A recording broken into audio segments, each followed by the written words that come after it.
Hello, welcome to my talk. I'm Vanessa Campanacho1, and I'm going to talk about possible ethical implications of curating poorly preserved and or incomplete skeletons in museums. The study of skeletal collections in museums has allowed not only to learn about past populations, but if their identity is known, has provided opportunity to create and test methodologies. But their level of completeness and preservation vary, even for identified skeletal collections, which tend to be better preserved compared to archaeological collections. The level of preservation and completeness affects the analysis, as the less complete and preserved a skeleton is, the less information can be gathered. Therefore, they tend to be more disregarded by researchers and students in favor of well-preserved complete skeletons. In this brief presentation, I will point out some potential guidelines to ensure best practice in the curation of poorly preserved and incomplete skeletons in museums.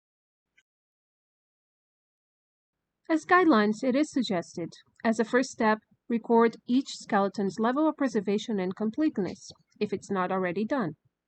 Every time a skeleton is used for teaching or research, record the collection number and date when it was manipulated. In 5 years, review if poorly preserved and incomplete skeletons have been used for research and teaching.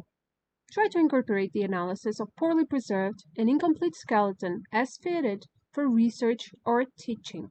Review it again in 5 years. After the second review, if those osteological remains continue to not be used in research or for teaching, it can be asked if it is moral, if it is ethical, to keep poorly preserved skeletons in collections. The primary goal of human osteological collections are research and teaching. But if some of the materials is not used at all, why should they be kept in collections? In those cases, the assessing, so the permanent removal of poorly preserved skeletons, should be weighted and discussed among curators and museum directors. For such, the following has to be considered. Museum deassessing policies.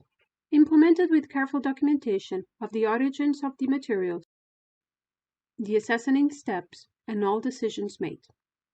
This will allow to review all the process, monetary costs and funding for the deassessing of human skeletons through appropriate funeral rites.